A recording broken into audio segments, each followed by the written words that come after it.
She had everything a woman could dream of: a billionaire husband, a fairy-tale Dubai wedding, and a future filled with luxury. But just hours after saying, "I do," the bride was found dead in her hotel suite, and the groom was gone. At first, police believed it was a tragic crime of passion. But the deeper they dug, the more they realized this wasn't a wedding. It was an execution planned years in advance.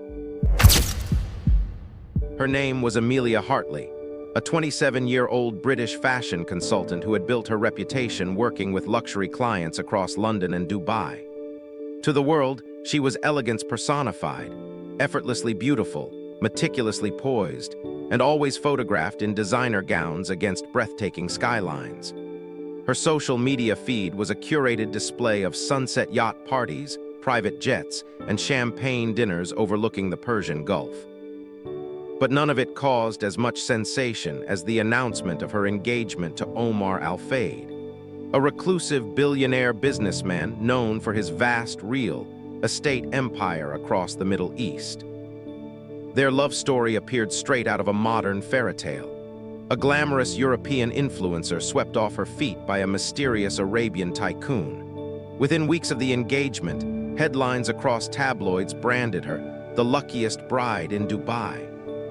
And when the wedding invitations leaked online, revealing an estimated budget of over $500,000, the internet went into a frenzy. The wedding took place at the Royal Palm Resort, one of Dubai's most exclusive oceanfront venues, typically reserved for royalty and foreign dignitaries. Every detail screamed excess.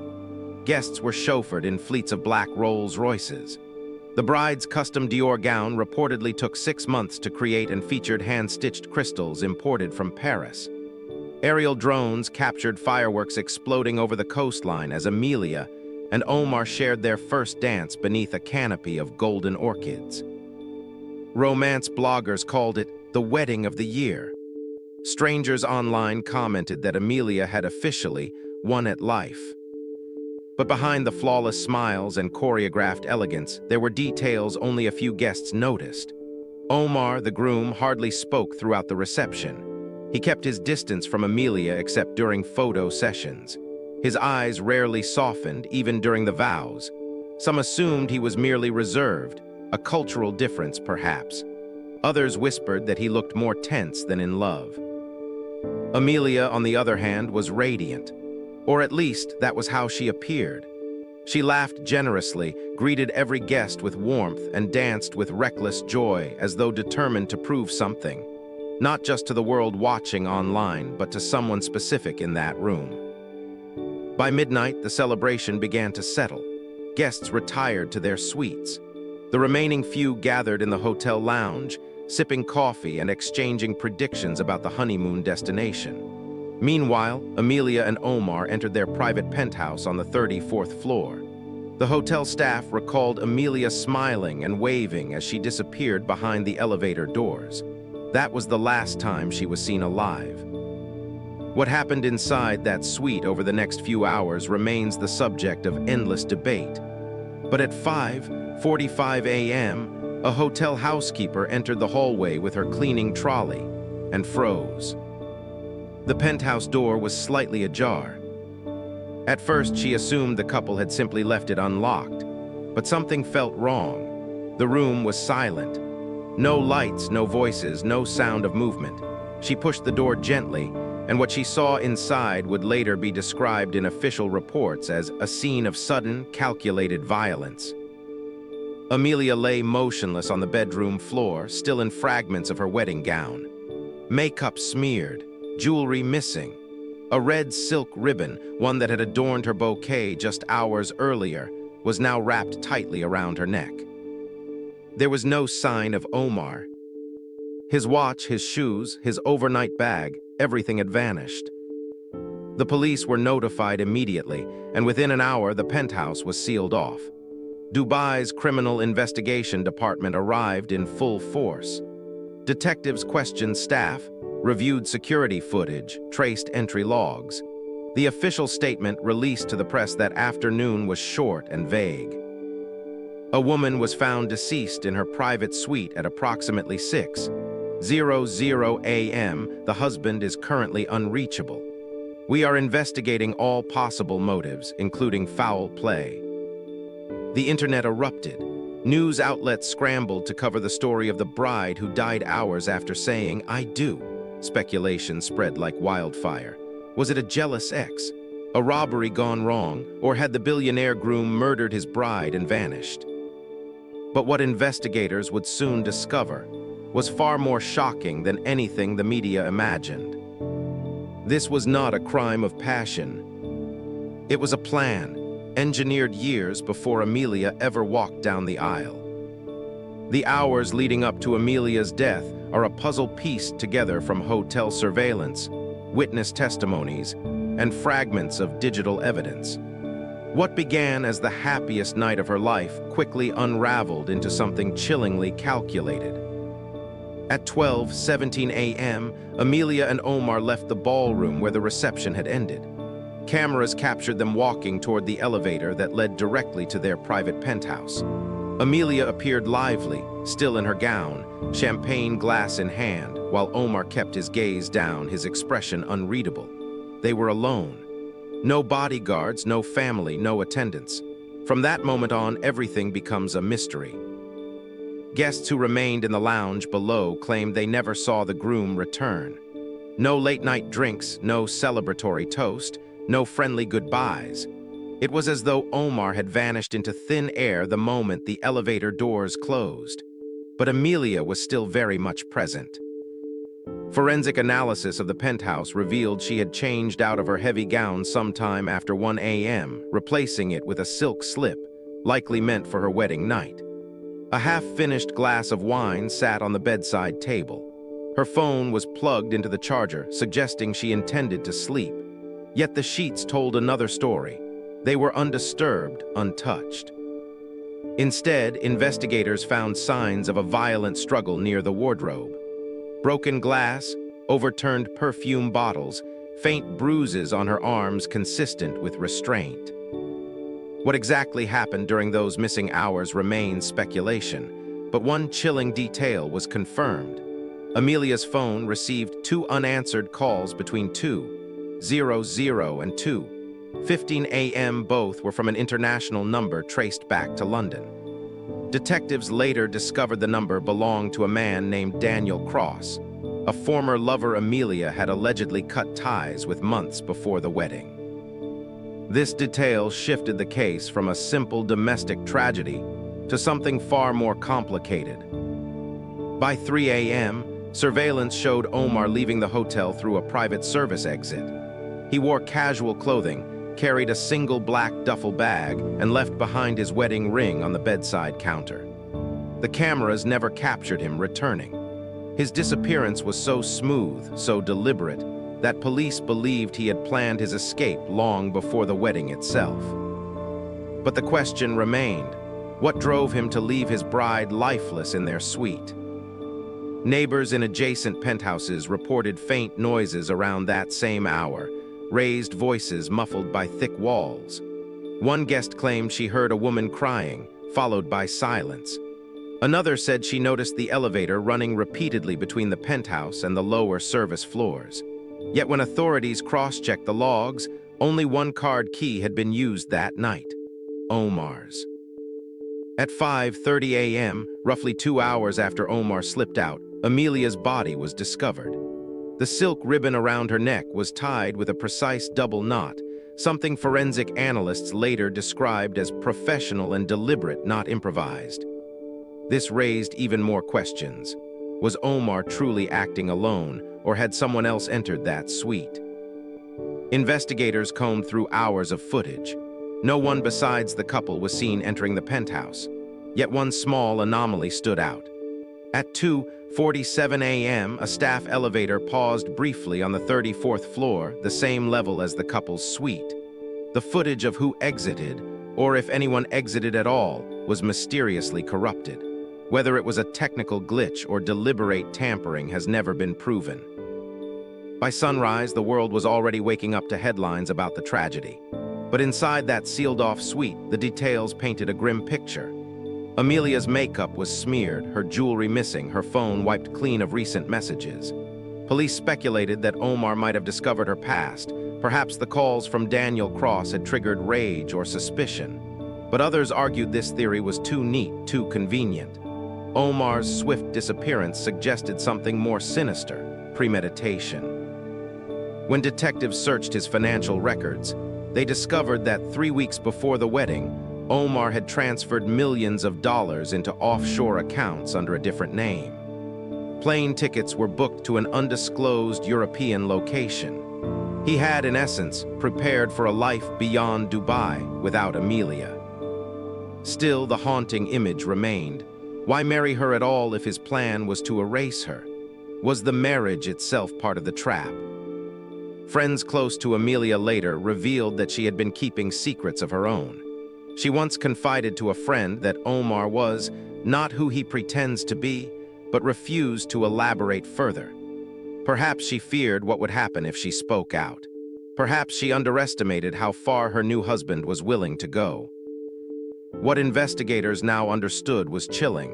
The wedding had not been a beginning. It was the final act of a carefully orchestrated scheme. Amelia never stood a chance. At 5:42 a.m., the presidential suite's silence was broken, not by panic, but by routine. A room service attendant assigned to collect empty trays from the wedding floors approached Suite 3401. He knocked once, no response. Twice, still silence. Then, just as he prepared to walk away, he noticed something unsettling. The Do Not Disturb sign was hanging upside down, a silent housekeeper code often used to indicate urgent attention needed. Unsure whether it was intentional or accidental, he tried the door handle. It didn't open fully, but it didn't close either. Something was blocking it from within. His pulse quickened. He alerted security immediately. Within minutes, 2 hotel guards arrived, badges clipped to their belts, expressions already shifting from boredom to suspicion. They swiped a master keycard. This time, the door gave way. Only 3 feet in, it stopped, pressed against something soft, something unmovable. When one guard leaned into the crack and peered inside, he stumbled back, muttering only one word. Bride. 6:03 a.m., the emergency call. Dubai police arrived in 5 minutes flat. The responding officers expected a fainting bride, perhaps intoxicated. A fall, an accident. But the moment they entered the dimly lit suite, draped in rose petals and gold linen, every assumption vanished. Amelia Foster lay collapsed against the inside of the door, her head turned toward the wall, her hands resting unnaturally at her sides. Her skin was pale, not with sleep, but with finality.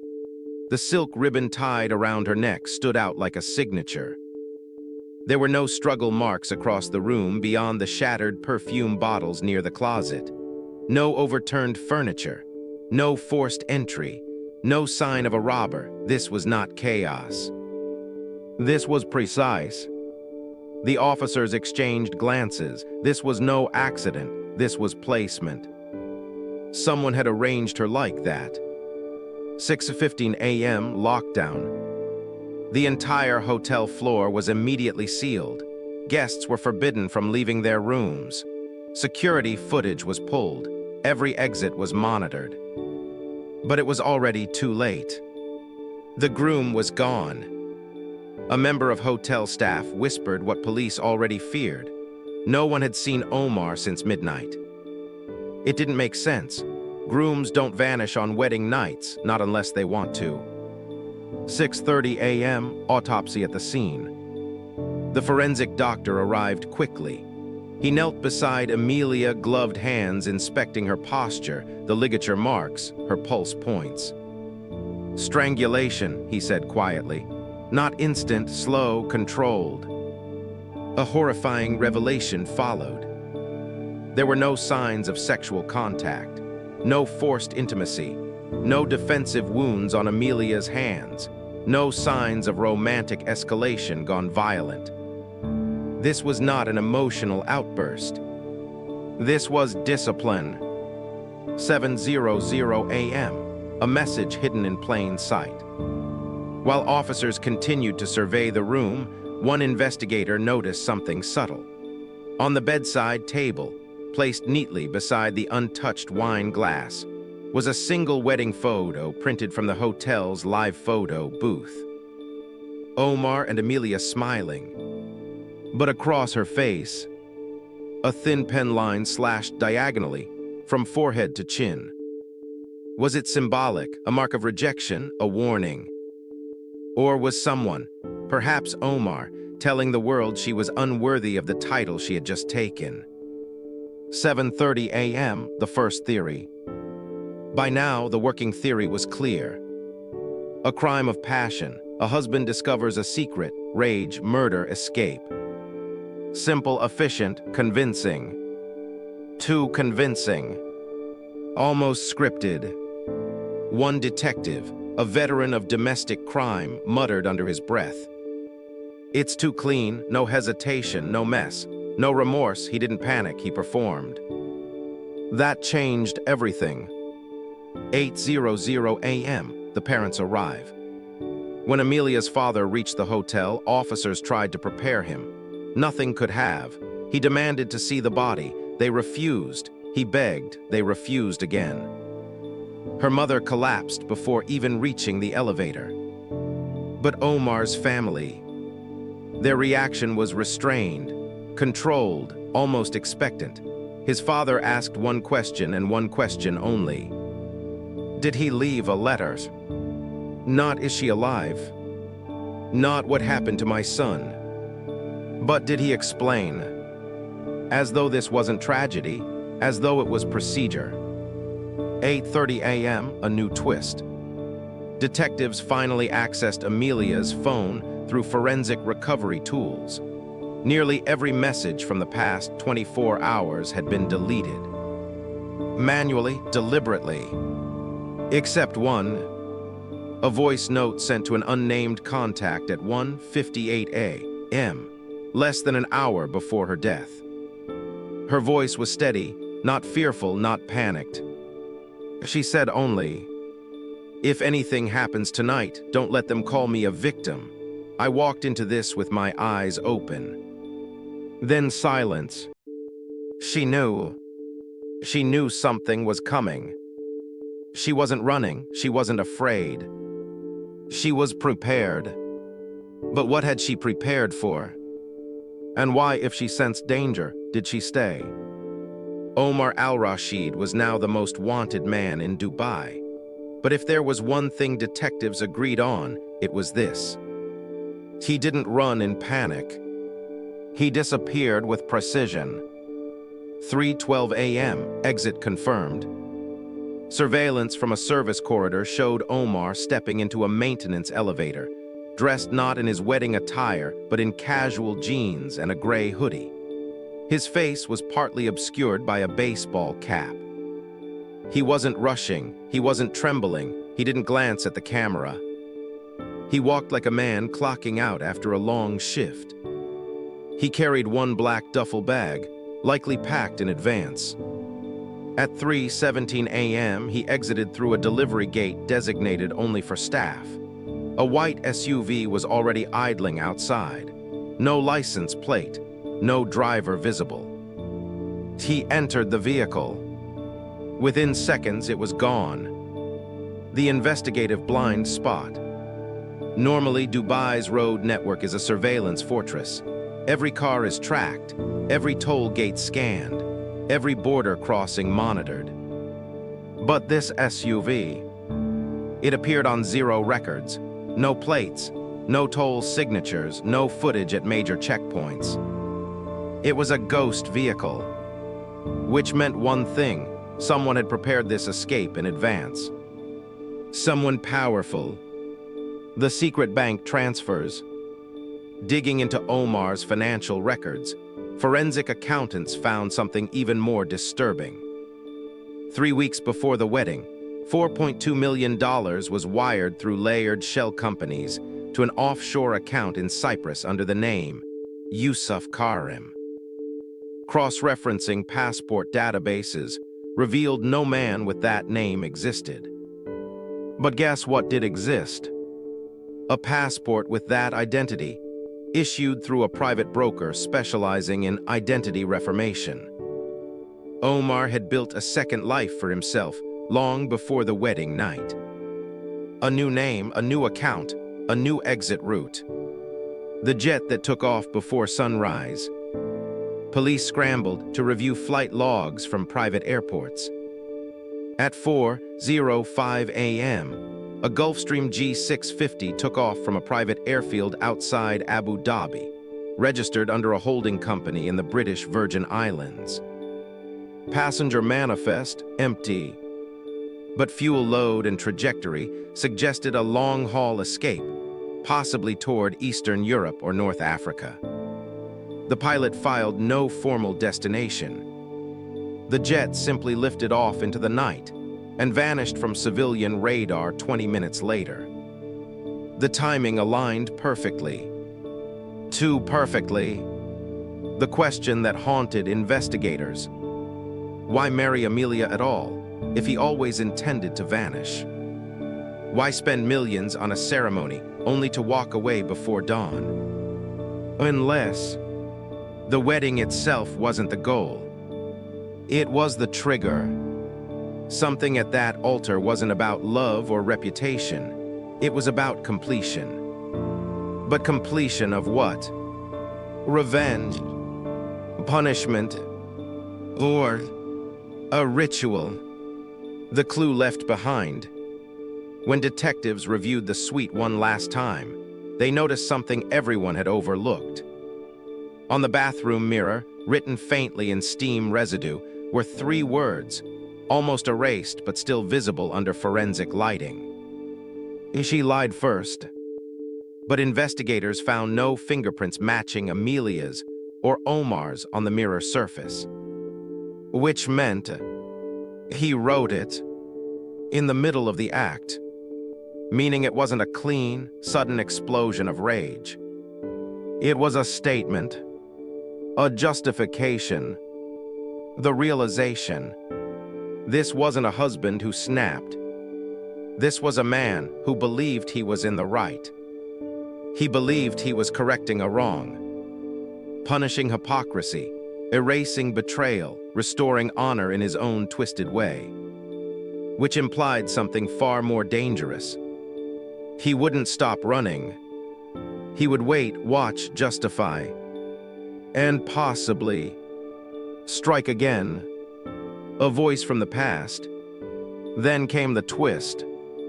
At 2:00 p.m. that same day, an international call came into the Dubai police hotline. The caller refused to give his name. His voice was British, calm, tight with emotion. He said only, "You'll never catch him if you don't understand why he did it, and I know why." The call traced back to London, to Daniel Cross, Amelia's former lover, the man who called her that night, the man whose voice she heard just before she died. So now the case split into 2 hunts. One for Omar, the groom on the run. One for Daniel, the man who might know the true motive. And somewhere between them lay the truth about Amelia. London, United Kingdom, 8:45 p.m. Rain hammered against the window as Daniel Cross sat motionless at his desk, staring at the photograph on his laptop screen. It was the last wedding image Amelia had ever posted, her smiling in a diamond-studded veil, her eyes glowing beneath crystal chandeliers. But Daniel didn't see a bride. He saw a warning. He saw a woman who knew she was standing on a cliff. When Dubai news outlets announced her death, his body reacted before his mind did. Breath gone, chest burning, hands numb. He didn't cry. He didn't rage. He called the police. Because unlike the world, he didn't think, how did she die? He thought, he finally did it. 4 months earlier, the last call. They hadn't spoken in 2 years, not since they ended things in London. The breakup was painful but peaceful. He went back to teaching architecture. She left for Dubai, chasing luxury clients and a new life. But then one night, he received a call at 3:17 a.m. Her voice was shaking, but not from fear. From calculation. "Daniel," she whispered, "someone's watching me." He sat up instantly. "Who?" "I don't know," she lied. She always analyzed before confessing. That was Amelia, always processing danger like a strategist, not a victim. She told him about the messages, the photos from London, the surveillance. He asked if she wanted him to fly to Dubai. She said no. Not yet. 1 month before the wedding. She called again. But this time her voice was steady, almost eager. "I know who he is," she said, "and I know what he wants." Daniel's grip tightened on the phone. "So you'll go to the police?" A pause. "No," she replied. "I'll go to the altar." He went cold. "Amelia, that's suicide." She exhaled slowly. "No, Daniel, it's not suicide, it's bait." Back to present, Scotland Yard interrogation room. Daniel sat in a sterile London interview room across from 2 investigators from Dubai who had flown in to question him. They expected guilt, secrets, maybe even jealousy. Instead, they found clarity. Daniel leaned forward, hands clasped. "Listen to me," he said. "You think Omar married her because he loved her or because he was hiding something, but you're wrong. He married her because he believed she had lied to him. And in his world, lying is worse than cheating, worse than betrayal, worse than death. He didn't kill her in blind rage. He killed her in moral certainty." The room fell silent. Detective Farid Rahman, lead investigator, asked quietly, "How do you know all this?" Daniel looked at him with exhausted eyes. "Because he tested me too." The shocking revelation. 2 years ago, not long after Amelia moved to Dubai, Daniel began receiving anonymous emails. Most were empty, just subject lines. "Did she tell you everything?" "Ask her about the rooftop." "You think you know her?" He ignored them. Until one day, he received a video. It was footage of himself and Amelia kissing outside their London flat. Shot from across the street. The angle was professional. Daniel's blood ran cold. "That's when I knew," he told detectives. "This wasn't about obsession, it was about documentation. Whoever was watching us wasn't emotional, he was archiving." The final message from Amelia. Detectives leaned in as Daniel pulled out his phone. "I never told anyone this, not even her parents, but the night before the wedding, she sent me this." He opened his voice messages. Her voice played softly through the speakers. "Daniel, if you're hearing this, it means he followed through. You'll see the headlines. They'll call me a victim, don't let them. He thinks he's the only one writing this story, but make sure they know I wrote mine too." She paused. Her voice grew softer, not afraid, not even resigned. Almost victorious. "He thinks he hunted me, but I chose the battlefield." Silence filled the room. Detective Farid removed his glasses. His partner swallowed hard. Daniel leaned back. "So now you understand," he said quietly. "This isn't a love story, this isn't even murder. It's war." Dubai Cybercrime Division, 11:20 a.m. Detective Farid Rahman sat before 3 monitors glowing in dim light. His team had spent 48 hours tracking every digital trace Omar left behind. Every login, every deleted message, every device ping. They expected encrypted files. They expected secret folders. They expected chaos.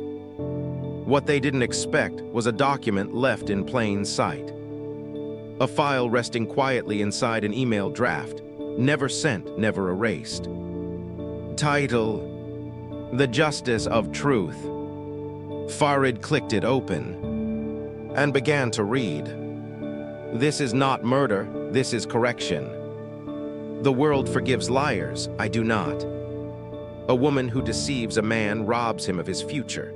A man who allows it is not a man at all. Farid exhaled slowly. He kept reading.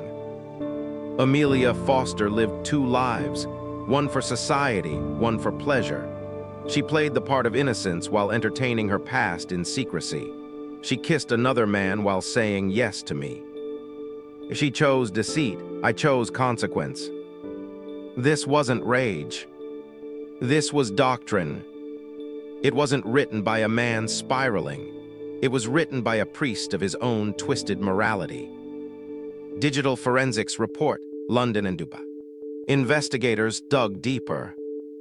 Within Omar's cloud backups were thousands of surveillance files, not only of Amelia but of other women, old girlfriends, acquaintances, strangers who never even knew his name. He had tracked them all. He had archived their locations, their habits, their messages. Not for blackmail, not for voyeurism, but for evaluation. He called the folders loyals, corrupt, unknowns. Amelia. She was in betrayed. A category of 1. The timeline of obsession. They reconstructed Omar's descent. Year 1, he discovered Amelia's past with Daniel, not recent but history. She had moved on, Omar had not. Year 2, he began surveillance, hired investigators, installed invisible spyware on her phone, logged every deleted image. Year 3, he proposed, not in love but in judgment. He didn't want to marry her. He wanted to sentence her. The marriage was never a promise, it was a trap. The more detectives read, the clearer it became. The wedding had not been a union. It was a stage. He had walked her down the aisle not to start a life with her, but to lead her into a verdict only he knew existed. He wrote, she thought the vows made her safe. She didn't know the vows sealed her fate. Public release, the leak. Before detectives could contain the manifesto, it happened. Somewhere between legal handovers and server transfers, the document leaked online. Within 3 hours, it had been downloaded 80,000 times. Within 6, it was translated into 5 languages. By nightfall, it wasn't just a case. It was a movement. The internet divided. Social media exploded. Some men called Omar a hero. Some women called Amelia reckless. Some called both victims. Hashtags surged. She deserved the truth. Justice for Amelia. Omar was right. Comment sections became battlegrounds. It wasn't about murder anymore. It was about ownership. What does a person owe their partner? Is hiding your past protection or betrayal? And most dangerously, when does heartbreak become justification? Global reaction, law versus morality. Psychologists went on television calling Omar a textbook narcissistic psychopath. Cultural commentators called him a product of patriarchy. But others quietly, anonymously said, he only did what others wished they could do. Farid slammed his fist on the desk. They weren't chasing a man anymore. They were chasing a symbol. Ending, a new threat emerges. At 3:42 a.m. the next night, a new email landed in every major news outlet around the world. No sender. Just a sentence. I am not hiding, I am watching. Then below it, a signature. A Yusuf Karim. The same alias tied to the offshore accounts, to the escape passport, to the jet. Omar wasn't gone. He had simply shed his name. He wasn't fleeing justice. He was preparing for legacy. The streets outside the Foster family home in London were quiet, but the internet was roaring. 3 days after the manifesto leaked, Amelia wasn't just a murder victim. She was a debate topic, a trending hashtag, a morality battleground. And the most painful part, not everyone was on her side. The headlines shifted tone. The first articles called her a tragic bride. Now they called her the woman who lied at the altar. Did she deserve the truth? Was it betrayal or self-preservation? Talk shows debated her like she was a hypothetical case study instead of a dead human being. Panelists spoke in cold logic. She should have disclosed her past. She was playing both sides. She married a man without revealing everything. Not once did anyone ask, why was her past anybody's possession? Victim or villain? On TikTok, strangers dissected her photos, paused her smile, zoomed in on her eyes. As she looks sneaky, as she looks guilty. They picked apart her captions, her outfits, her lipstick shades, as if posthumous cosmetics could prove intent. On Instagram, teens made "Justice for Omar" edits. In private forums, extremist men called his act honor enforcement. It didn't matter that she was dead. She was now a symbol of a fear many men shared, and a resentment many women faced. Her family spoke out, but no one wanted to listen. On the 4th day, Amelia's mother released a statement through a trembling voice. My daughter did not deserve to be executed for her past. She was not a liar, she was a human being. But the comments were merciless.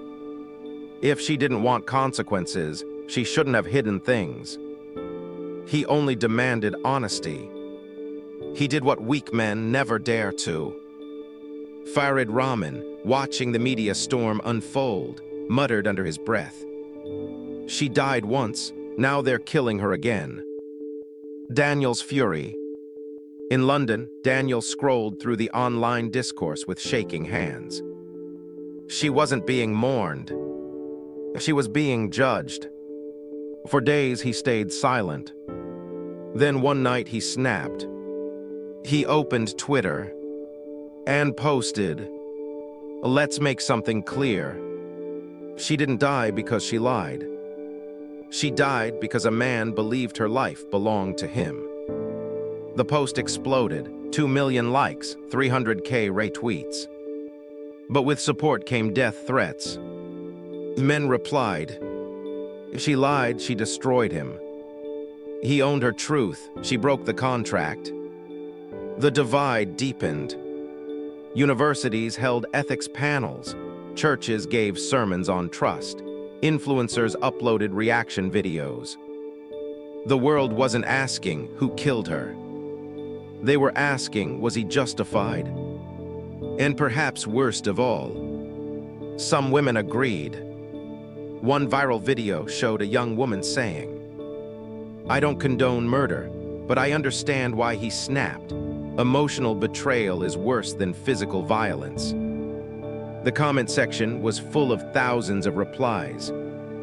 In fact, this is real pain speaking. She played with fire. The psychological war. Experts warned the police. This story is no longer about one crime. It's philosophy now, a toxic one. If Omar was found and arrested, he would not go down as a criminal. He would go down as a martyr for the disillusioned, a false messiah for the brokenhearted, a figurehead for control disguised as righteousness, the memorial that wasn't allowed to be peaceful. A public vigil was held for Amelia in Hyde Park. Hundreds gathered in white, holding candles. But midway through the ceremony, a group of masked men arrived holding signs. Truth before VOWS. Loyalty or death. They didn't attack, they just stood in silence, their presence louder than violence. The crowd trembled, Some cried, some shouted at them. Daniel approached one of the masked men and ripped away his sign. "Say it without your mask." The man leaned in. "We're not your enemies, we're your future." Closing, the world had chosen sides. It was no longer a murder case. It was a cultural fracture. On one side, those who believed no past justifies death. On the other, those who believed betrayal has consequences. In between, millions who didn't know what to think anymore. And somewhere out there, the man who ignited it all was watching, waiting, perhaps even smiling. Dubai Intelligence Headquarters, 2:15 a.m. Detective Farid Rahman stood in the surveillance war room, watching a world map dotted with glowing markers. Every red dot represented a confirmed or suspected sighting of Yusuf Karim, the alias Omar now used. There were dots in Istanbul, Cairo, Athens, Casablanca, Tangier, London, Berlin. But Farid knew better. Those weren't sightings. They were breadcrumbs. And breadcrumbs are never accidents. "He wants us to chase," Farid said quietly. Then his deputy replied, "We stopped chasing." The new strategy: reverse the hunt. For weeks, they had tried to track Omar. Now they would draw him out. Not by force, by philosophy. Step 1, feed his ego.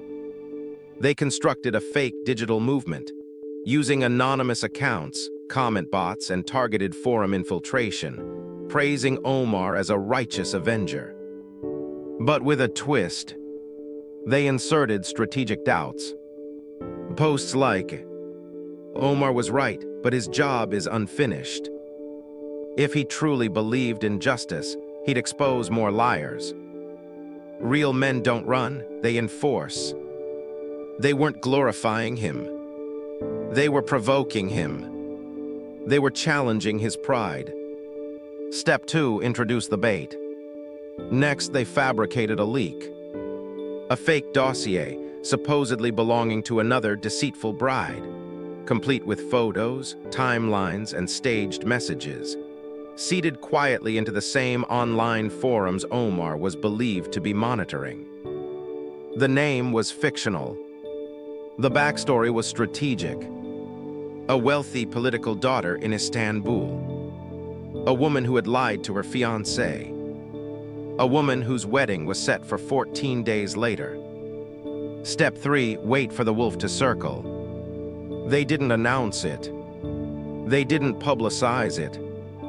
They just placed it where he would look. And within 36 hours, they received proof. 3:47 a.m., an IP trace. A login attempt on one of the dummy profiles, encrypted, masked, routed through multiple VPNs. But the Dubai CyberOps team was ready. They had built the fake forum engine themselves, with hidden trackers buried beneath the code. They captured a fragment of the originating device fingerprint. A rare model of custom Syrian-built laptop, sold only in select black market tech circles. A signature match. Omar. He had seen the bait, and he was tempted. Step 4, tighten the net. Dubai coordinated with Turkish intelligence, staging undercover agents at the fictional bride's supposed villa in Istanbul. They planted high-resolution thermal cameras, sound traps, and proximity mines disguised as landscaping tools. They recruited women officers to pose as staff entering and exiting the property, knowing Omar preferred observing routines before striking. Then they made one final move. They announced the fake wedding date publicly. Local news outlets reported, daughter of Turkish minister to marry business tycoon, ceremony to be held privately in Bodrum. Now it wasn't just bait. It was irresistible temptation. Meanwhile, Daniel makes his move. Across the sea in London, Daniel Cross wasn't informed of any of this. But he sensed something. He felt the world slipping into obedience with Omar's ideology. Silence, control, possession masquerading as morality. So he did something reckless. He announced a TED-style public talk. Title: Love is not ownership, a message from the man she didn't choose. It spread like wildfire. Millions viewed the trailer alone. Some praised him. Others mocked him. A few threatened him. But deep within the chaos, one viewer watched with obsession. Yusuf Karim. Back to Istanbul 2 days before the trap springs. Thermal cameras captured a heat signature approaching the villa perimeter at 3:11 a.m. Slow, measured, calm. A figure in a hood, no phone, no lights. He paused at the garden wall, watching, studying, judging. Farid watched the live feed. His heart pounded. His finger hovered over the silent alarm. But he did not press it.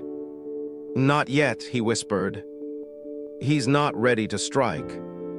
Last line, the hunter steps closer. At 3:15 a.m., the figure reached into his pocket and placed something gently on the villa gate. A single white flower. A bride's flower. Then he vanished. He hadn't come to kill yet. He had come to announce himself. And when a predator announces himself, the kill is soon to follow.